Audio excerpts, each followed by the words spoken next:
The new, okay, the new Sony 24-70F, the new 24-70F, I mean, okay. The new Sony 28-70 f2 is incredible.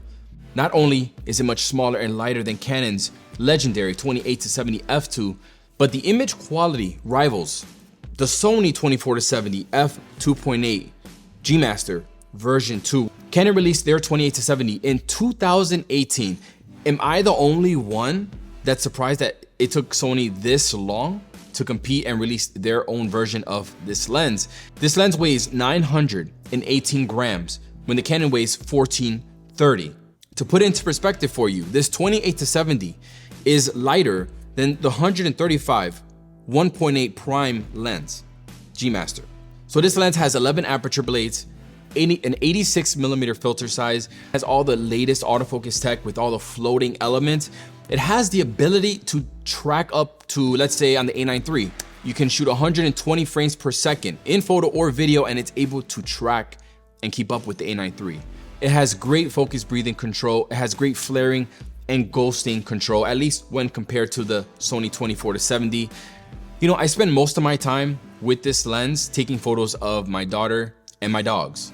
But for my testing of it, the image quality was great. There was nothing that really stood out to me until I actually compared it to the 24-70. Then I did notice something. Now, I compared the sharpness rendering at f2 and at f2.8 with both lenses. I was wasting away pixel peeping the files from both lenses, and even at 200%, truly I couldn't find much of a difference. At 28, 50, and 70mm, I'll tell you where I saw a difference, and it was in the background blur. So both lenses have 11 aperture blades. I believe this one has 11 aperture blades as well, but the backgrounds on the 24-70 they kind of melt away.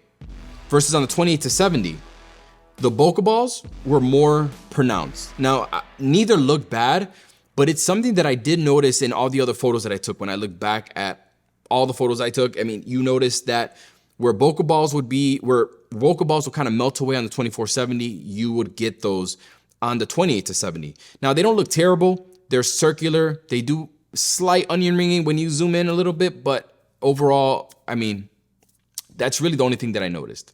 Now, I wonder if Sony considered trying to make this a 24-70 f2.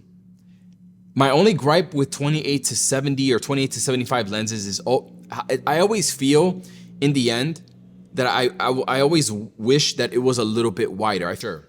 I think this is going to be an important launch for Sony and photo video shooters in general. I know that we've recently had lenses that can kinda replace some prime lenses in your bag, like the Sigma 28-45 f1.8 that I also reviewed. But this one gives you almost double the range of the Sigma, and it still comes in as the lighter lens somehow. Like, another thing that is gonna be lighter is definitely your wallet because you're gonna be paying a premium for a lens like this. Now, I'm not surprised. It's retailing at the same price of the Canon, which is $2,800. Again, I'm not shocked because most of the Sony higher end G Master lenses are in that $2,000 range. But I think that one way you can justify a purchase like this is that if it can truly replace, the fact that it can truly replace two or three prime lenses in your bag, and if it's important to you to have that flexibility of a zoom, this is a way to, I always find ways to justify things. What are your initial thoughts on this lens? Drop your comments down below. Also, I appreciate you for making it up to this point and not clicking away. Obviously, you care about what I have to say, and I really do appreciate that. I'm gonna hook you up with a discount code to my Lightroom presets, okay? So in my website, use the code ENDOFVIDEO for a nice little discount on my Lightroom presets that I actually use for my color grading all of my images. I don't just sell them, I actually use them for everything. That's all I got. See ya.